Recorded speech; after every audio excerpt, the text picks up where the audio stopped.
Selamat sore, Mas Burhan, Kang Aceh. Sore, selamat sore. Mas Burhan, sudah mulai banyak ini menteri-menteri Presiden Jokowi di Kabinet Indonesia Maju mulai memoles diri untuk menuju Pilpres 2024. Anda melihatnya bagaimana?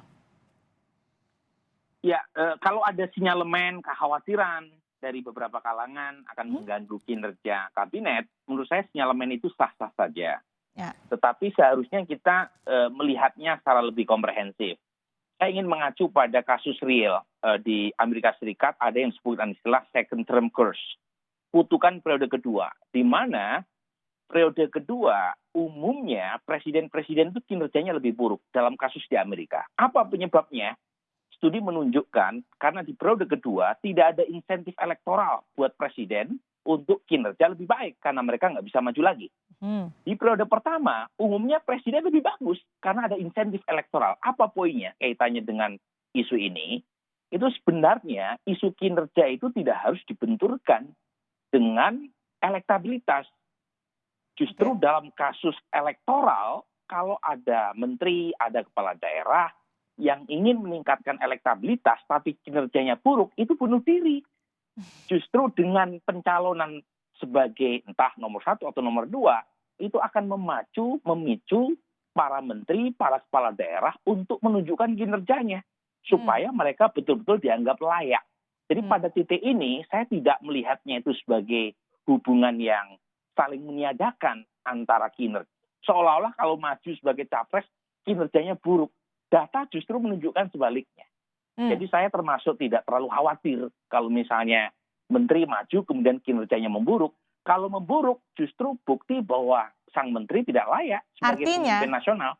Artinya memang ada poles diri dari menteri-menteri di Indonesia Maju karena tujuannya adalah Pilpres 2024. Anda melihat itu berarti, Mas Burhan? Memang, dan menurut saya itu sudah sepengetahuan presiden.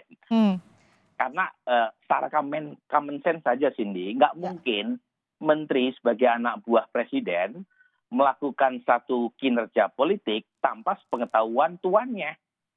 Jadi memang pengakuan dari Sekjen Gerindra ada benarnya. Jadi presiden memang mempersilahkan kepada para menterinya untuk memoles diri. Nah, cara memoles diri terbaik buat seorang menteri adalah meningkatkan kinerjanya sebagai anggota kabinet. Jadi yang untung Pak Jokowi sendiri sebagai presiden.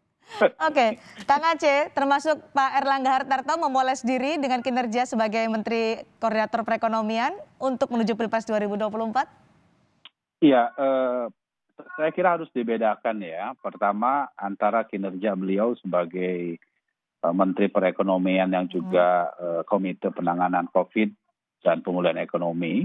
Yang kedua dengan pencalonan sebagai calon presiden begitu ya. Pertama dari segi kinerja ya, Pak Erlangga saya kira beliau telah menunjukkan kinerjanya yang menurut kami sangat positif ya. Dengan fokus misalnya kita lihat bahwa pemulihan ekonomi nasional di tengah pandemi COVID-19 Indonesia ini jauh lebih baik daripada negara-negara lain ya. Belum lagi kita bicara soal penanganan COVID, walaupun kita harus tetap waspada, tetapi penanganan COVID relatif lebih baik ya dengan adanya positivity rate kita gitu ya yang memang jauh lebih baik dibandingkan dengan negara-negara lain. Nah tentu ini yang membuat Pak Erlangga tetap, saya katakan beliau tetap fokus pada kinerjanya. Dan tentu bagi kami ini juga bagian dari pertaruhan. Kalau Pak Erlangga sebagai Menko Perekonomian dan sebagai Ketua KCPN betul-betul memberikan satu kinerja yang positif, tentu ini juga positif gitu loh buat kami, partai maupun bagi beliau sendiri. Dan saya kira dari proses itulah kita bisa melihat bahwa apa yang dilakukan oleh Pak Erlangga ya cukup positif gitu ya. Apakah juga memikirkan 2024 karena sudah banyak dukungan deklarasi dari relawan kepada Erlangga Hartarto, begitu juga dengan Munas Golkar yang mencalonkan atau mendukung Erlangga Hartarto sebagai capres di Pilpres 2024 nanti?